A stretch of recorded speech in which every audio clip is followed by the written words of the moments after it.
Hello everyone, welcome to another Tasty Tuesday with FCHS, part of Rutgers Cooperative Extension of Somerset County. My name is Sigrid Solis. Today's recipe is kimchi fried rice. It's one of my favorite recipes to make because I love having kimchi almost in any form, and it's one of the easiest ways to make a meal with kimchi in my opinion. Alright, so we're going to jump right in just because some of the sauteing takes a while. For today you'll need oil, a little bit of frying oil. I'm using olive oil. You will need scallions, about half a cup of scallions, so I'm just going to fry those up right here because it's going to take a while.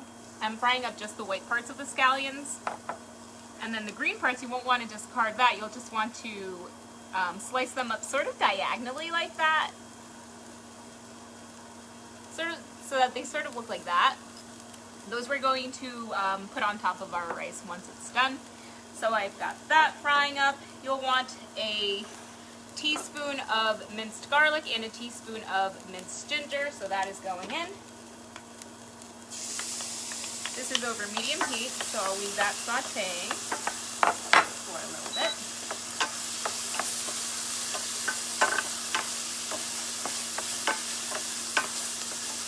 Ginger that I'm using is quite fresh, so it's got a lot of moisture. It's retained a lot of moisture, so it is just reacting with that oil, the moisture, making it jump. Alright, so I'll let that saute for a little bit until the onions get a little bit tender.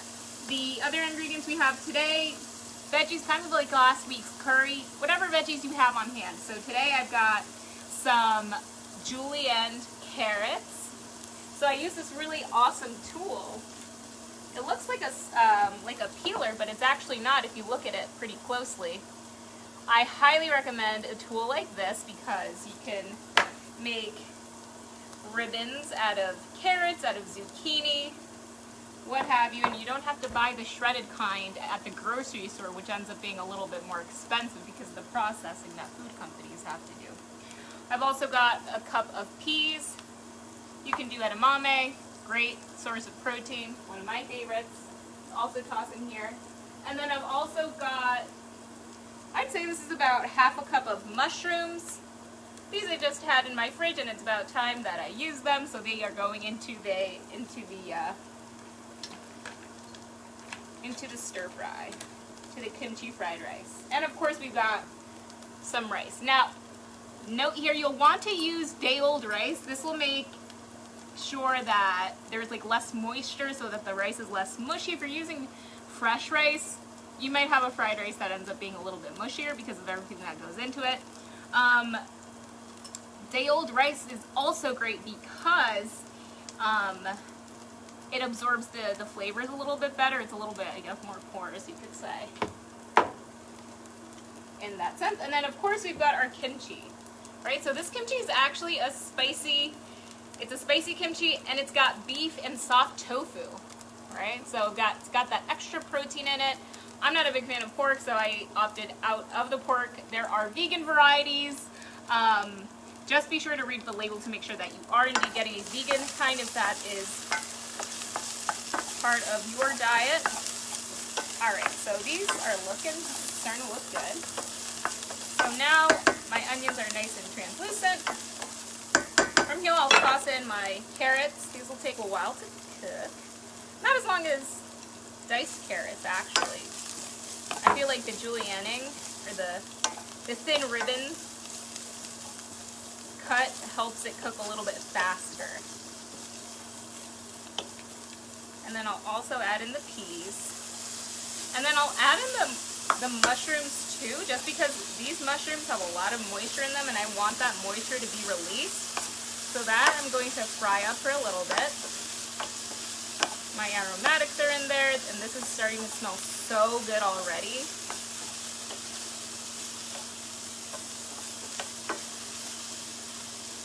At this point, you might also want to add your soy sauce. I'm going to go ahead and do that.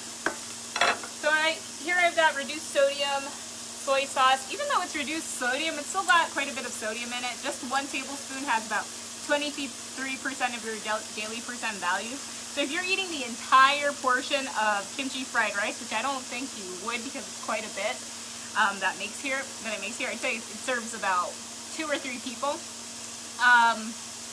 then I would just be mindful of how much soy sauce you use. So here, I'm going to use 2 teaspoons. So not the full tablespoon, right? 3 teaspoons would be a full tablespoon, but we're not going to do that. I might end up using a little bit more. We'll see. I don't think we'll need it. So we'll cook that. We'll put the lid on that for a little bit. Let the mushrooms sweat out a little bit. All those veggies sweat out for a bit. And while that's happening, let's talk a little bit about National Nutrition Month. So we are in week 2, and week 2 is plan your meals. So all about meal planning, meal prepping, making sure you have everything at hand to make sure that you have your healthy meals accessible at all times of the day. So that would mean maybe planning ahead, right, the night before on a Sunday for the week ahead. I've tried meal planning for the entire week, and by the time it's the middle of the week or the 4th day, I'm starting to get a little bit tired of the things that I made. I might go out for food with someone, or I might have some takeout. So know that about yourself, because I've definitely been in the situation where I've meal prepped for an entire week and I end up tossing the food that I've made because I end up not wanting it later in the week. So be realistic. Maybe meal prep for only 2 or 3 days ahead, right? Do what works for you. Personalize your plate. Make meals that you will absolutely love and enjoy eating. Alright, so that is starting to cook down a bit. Starting to get a little bit of the moisture out of the mushrooms and the carrots. That still needs a little bit of cooking. Another reason I love this recipe with kimchi is because kimchi is just such a great food product. I'd say it's lasted centuries. It's one of the oldest things that's out there. It's pickled cabbage, essentially, that has spices, chilies, onions, garlic, and so you've got a bunch of really great ingredients in it, right? The ginger and the garlic have really great properties for the body, but the cabbage itself also has a lot of fiber, and as we know, fiber is great for us, and the fermentation helps make this product into a probiotic product, right? So we've also got healthy bacteria, which is great for us. Yeah, so I think that's all I have to say about kimchi. It's just one of those great things to have. Whenever you can get probiotics, good bacteria into your diet, go for it. And this is one of my favorite ways to do that. All right, how are we looking? Okay, we're looking good. So I think we're just about ready to add in the rice. So here I'll scoop out about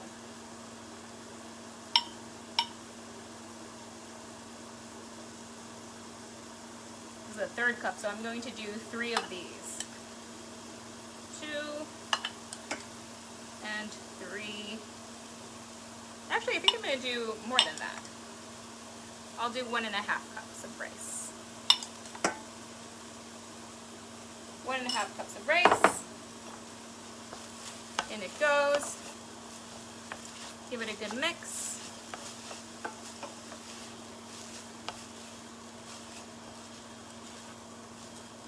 See, I don't really think you guys can see this. There we go. Now we've got a bit better visual.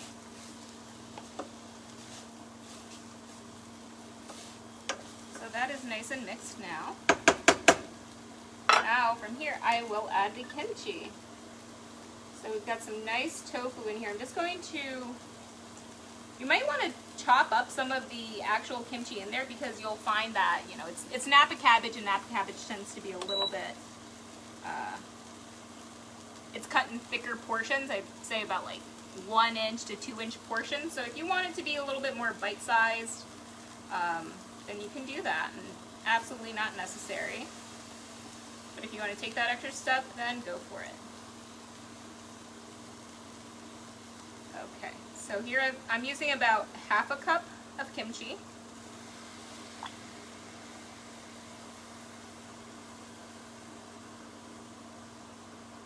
Actually, we'll do 3/4 cup of kimchi. I'm a big fan of kimchi.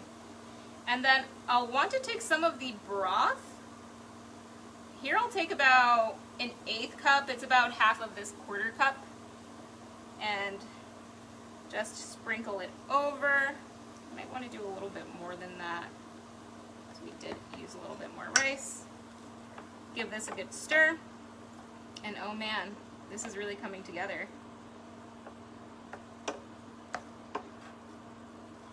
So I would just let this dry out for a little bit, because we do have our tofu and our mushroom in here, which are pretty moist substances, along with the kimchi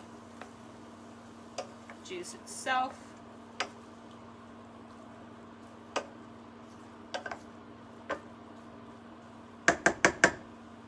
Just throw the lid on that.